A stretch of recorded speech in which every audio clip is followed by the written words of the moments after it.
시청자 여러분 안녕하십니까? 뉴스 더 개벽입니다. 한 주간 세계 곳곳에서 발생한 지구촌 개벽 소식 전해드립니다. 우크라이나 침공 이후 러시아군 내 HIV 감염률이 전례 없는 속도로 폭증하고 있다는 조사 결과가 나왔습니다. 비위생적인 의료 환경과 전선 장기 체류로 인한 무분별한 성적 접촉, 약물 사용 등이 복합적으로 작용한 것으로 분석됩니다. 이번 사태는 단순한 보건 위기를 넘어 러시아의 병력 유지와 국가 인구 구조에도 심각한 타격을 줄 수 있다는 우려가 커지고 있습니다. 미국 카네기 재단 산하 러시아 유라시아 센터가 발행한 보고서에 따르면 2022년 우크라이나 전쟁 발발 이후 러시아군 내 HIV 신규 감염 사례는 급속히 증가했습니다. 전쟁이 시작된 2022년 1분기부터 가을까지 감염률은 전쟁 이전 대비 약 5배 증가했고 같은 해 말에는 13배, 2024년 초에는 무려 20배에 달한 것으로 나타났습니다. HIV, 즉 인간 면역 결핍 바이러스는 면역세포를 파괴해 후천성 면역 결핍증으로 발전할 수 있는 바이러스로 세계 대부분 국가에서 신규 감염률이 감소하고 있는 반면 러시아는 이와 반대로 증가세를 보이고 있습니다. 보고서는 감염 확산의 원인으로 야전병원 내 오염된 주사기 사용, 혈액 수혈, 주사기 공유, 전선 내 성적 접촉 증가 등을 지목했습니다. 특히 장기간 전선에 고립된 군인들이 보호받지 못한 성관계나 약물 사용에 쉽게 노출되는 환경이 직접적 원인으로 작용한 것으로 분석됩니다. 유엔 에이즈 계획에 따르면 러시아는 2022년 이후 세계 전체 HIV 신규 감염자의 3.9%를 차지해 남아공, 모잠비크, 나이지리아, 인도에 이어 5번째로 높은 감염국으로 분류됐습니다.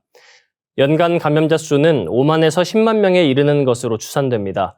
카네기 보고서는 HIV 감염 확산이 단기적으로는 병력 유지에 악영향을 미치고 장기적으로는 러시아의 인구 구조와 경제에 심각한 타격을 줄 것이라고 경고했습니다. 이어 우크라이나 침공으로 인한 군사적 손실보다 더 큰 대가가 될 수 있다고 강조했습니다. 중국이 세계 최대 규모의 신경모사형 뇌모사 컴퓨터를 공개하며 인공지능 기술의 새로운 이정표를 세웠습니다. 저장대학교 뇌기계지능 국가중점실험실은 원숭이 뇌 수준의 연산 능력을 갖춘 뉴로모픽 컴퓨터 50을 개발했다고 밝혔습니다. 이 50은 20억 개의 인공뉴런과 1000억 개 이상의 시냅스를 탑재한 세계 최대 규모의 뉴로모픽 시스템입니다. 이는 지난해 미국 인텔이 공개한 한라포인트의 11억 5천만 뉴런을 훨씬 뛰어넘는 수준으로 현재까지 전 세계에서 가장 강력한 뇌모사형 AI 연산 장치로 평가됩니다. 이 컴퓨터에는 저장대가 2023년 개발한 3세대 다윈칩 960개가 탑재됐습니다. 단일 칩은 235만 개의 뉴런과 억 단위 시냅스를 구현할 수 있으며 전체 시스템은 총 15개의 블레이드 서버로 구성되어 있습니다. 다윈 몽키의 총 전력 소모는 약 2000와트로 초저전력 고효율 구조를 자랑합니다. 뉴로모픽 컴퓨터는 인간 두뇌처럼 비동기 방식으로 작동해 자극이 발생할 때만 연산을 수행함으로써 기존 컴퓨터보다 월등한 에너지 효율과 속도를 제공합니다. 이는 특히 논리 추론, 콘텐츠 생성, 수학 문제 해결 등 고차원 지능 작업에 강점을 가지며 연구팀은 예쁜 꼬마 선충부터 생쥐, 원숭이에 이르기까지 다양한 생물의 뇌를 정밀 시뮬레이션 할 수 있다고 밝혔습니다. 판강 저장대 교수는 50은 신경과학자에게 새로운 도구가 될 것이라며 인간의 뇌 작동 원리 탐구는 물론 AGI 개발에도 핵심적인 역할을 할 것이라고 강조했습니다. 중국은 이번 발표를 통해 뉴로모픽 AI 분야에서 미국을 앞서는 기술력을 입증하며 뇌모사 기반 차세대 AI 패러다임 경쟁에서 강력한 주도권을 확보한 것으로 평가됩니다. 집과 자동차 안에서 마시는 공기 속에 우리 몸에 침투할 수 있는 미세 플라스틱이 매일 수만 개에 달한다는 충격적인 연구 결과가 나왔습니다.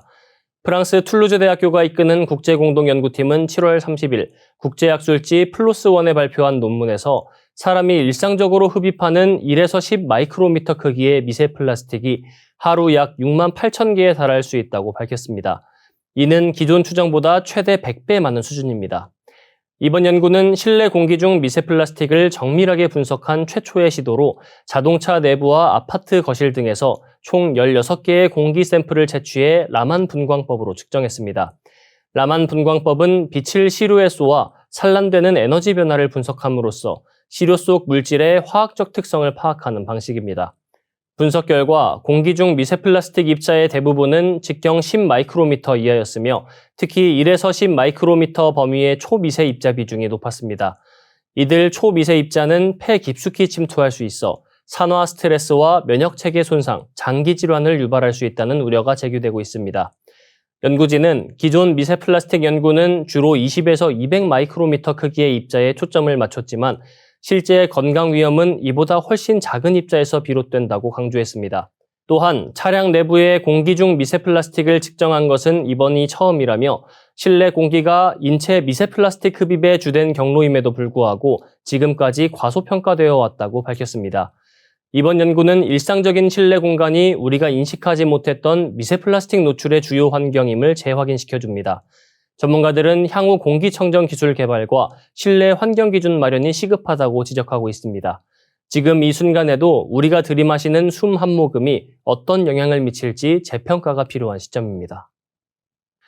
인류에게 산소를 선물하던 식물이 이제는 전기까지 줄 수 있다는 가능성이 제기됐습니다. 살아있는 나뭇잎에서 전기를 직접 생성할 수 있다는 국내 연구진의 혁신적 연구 결과가 공개됐습니다. 고려대학교 화학과 윤유재 교수 연구팀은 7월 31일 나뭇잎에서 별도의 가공 없이도 전기를 생산하는 데 성공했다고 밝혔습니다.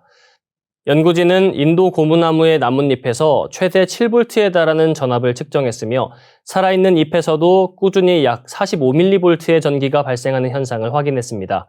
이 전기의 비밀은 식물 내부의 이온 이동에 있습니다. 나뭇잎은 햇빛을 받으면 잎 전체가 고르게 데워지는 것이 아니라 부분적으로 온도차가 발생합니다. 이때 식물 내부에 존재하는 전하를 띤 이온들이 차가운 곳에서 뜨거운 곳으로 이동하면서 전류가 생깁니다. 이 현상은 200년 전 독일의 물리학자 제백이 처음 발견한 이온 제백 효과로 윤 교수팀은 이를 식물에 적용해 실제 전기를 얻는 데 성공했습니다. 연구진은 고무나무 잎을 가로 1cm, 세로 2cm 크기로 잘라 전극을 부착한 뒤 온도차를 유도해 실험을 진행했습니다. 그 결과 2도에서 10도 정도의 미세한 온도 차이에도 전기가 발생했으며 특히 마른 나뭇잎에서 훨씬 높은 전압이 측정됐습니다. 탄소 테이프 전극을 사용한 실험에서는 25도 실온 조건에서 JT라 불리는 성능 지수가 5.6에 도달했습니다. 이는 자연 유래 재료 중 가장 높은 수치로 평가됩니다. 말린 나뭇잎은 전기 효율이 뛰어났고 살아있는 나뭇잎 또한 잎의 생리 기능을 유지한 채 안정적으로 전기를 생산했습니다. 이처럼 식물이 스스로 열을 받아 전기를 만드는 살아있는 열전 소자로 작동할 수 있다는 점은 식물의 새로운 기능을 보여줍니다. 이번 연구는 친환경 에너지 자원에 대한 가능성을 크게 넓혔습니다. 기존의 태양광 패널이 이산화탄소를 배출하는 공정을 필요로 한다면 나뭇잎은 완전한 자연 상태에서 전기를 만들 수 있습니다. 윤 교수는 나뭇잎을 직렬로 연결하면 더 높은 전압도 가능하며 야외 비상전력원이나 군사건축 분야 활용도 기대할 수 있다고 설명했습니다. 이번 연구는 국제학술지 어드밴스드 머티리얼즈에 게재됐습니다. 가까운 미래에는 길가에 떨어진 나뭇잎 하나로 스마트폰을 충전할 수 있는 날이 올지도 모릅니다. 이상으로 뉴스 더 개병 마치겠습니다. 시청해주셔서 고맙습니다.